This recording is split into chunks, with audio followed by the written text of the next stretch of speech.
Yummy, yummy, yummy. Air, air, air. Kumpul, kumpul, kumpul di kaki Ismail. Ayahnya Ibrahim, Siti Hajar ibunya, berlari 7 kali Safa dan Marwah. Assalamualaikum warahmatullahi wabarakatuh. Ada yang tahu nggak ya?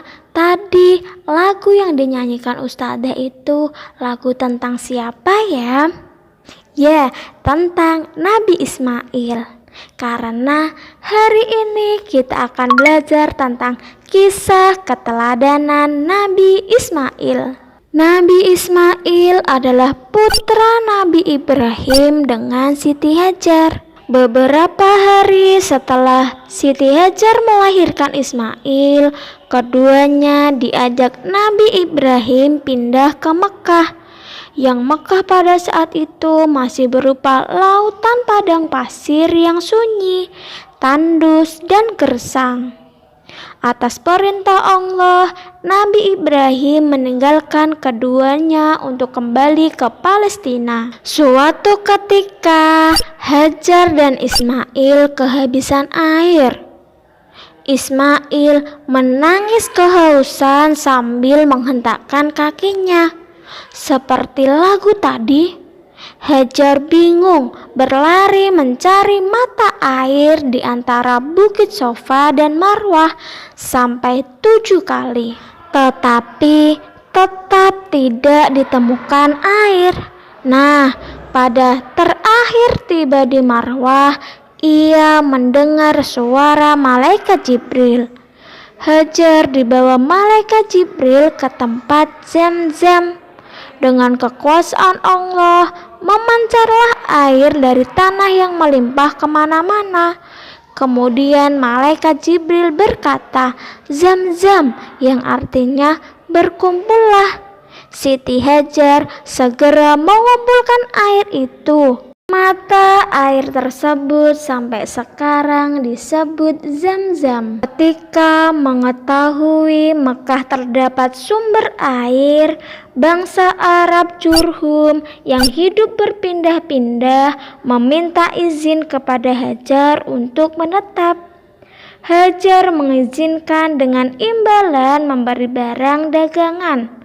Akhirnya Mekah menjadi ramai karena semakin banyak penduduknya.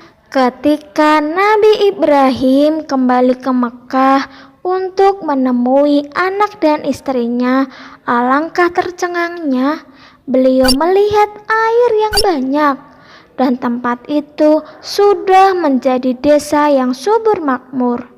Sedangkan Hajar dan Ismail telah berbahagia hidupnya dengan harta benda yang cukup. Suatu malam, Nabi Ibrahim bermimpi diperintah untuk menyembelih putranya.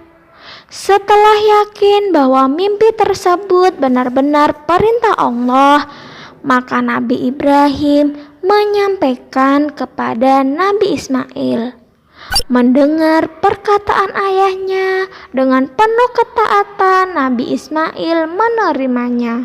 Nabi Ibrahim dan Nabi Ismail sadar bahwa perintah itu sesungguhnya merupakan ujian dari Allah untuk mengetahui kadar keimanannya. Kemudian Nabi Ibrahim dan Ismail pergi ke sebuah tempat di Bukit Mina untuk melaksanakan perintah Allah. Iblis yang melihat keteguhan hati Nabi Ibrahim dan Nabi Ismail berusaha menggagalkan niat keduanya. Namun Nabi Ibrahim dan Nabi Ismail mengabaikan iblis yang terus menggodanya dengan melemparinya batu sampai 3 kali. Kemudian Nabi Ibrahim segera melaksanakan perintah Allah. Karena ketaatannya, Allah mengganti Nabi Ismail dengan seekor biri-biri yang besar. Nabi Ibrahim tidak jadi menyembelih Nabi Ismail. Beliau menyembelih biri-biri yang telah dianugerahkan kepadanya melalui perantara malaikat sebagai tebusan.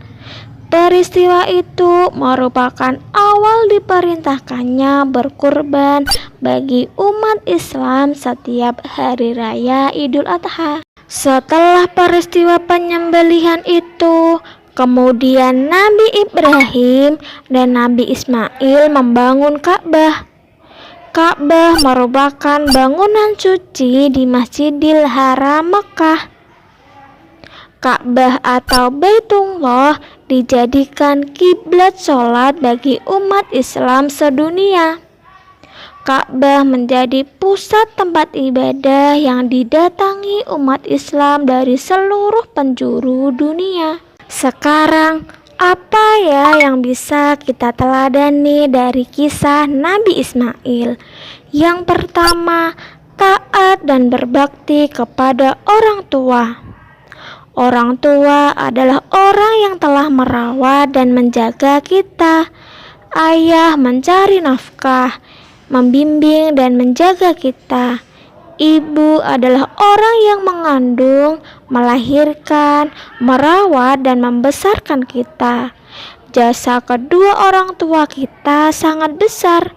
Karena itu, kita wajib mematuhi dan berbakti kepada kedua orang tua. Yang kedua, ketabahan hati. Segala macam cobaan dan ujian dari Allah harus dihadapi dengan tabah dan ikhlas. Yang ketiga, rela berkorban, seperti Nabi Ismail yang rela mengorbankan dirinya demi mentaati perintah Allah. Kita juga harus mencontohnya. Kita tidak boleh malas memberikan sesuatu milik kita kepada orang lain yang membutuhkan.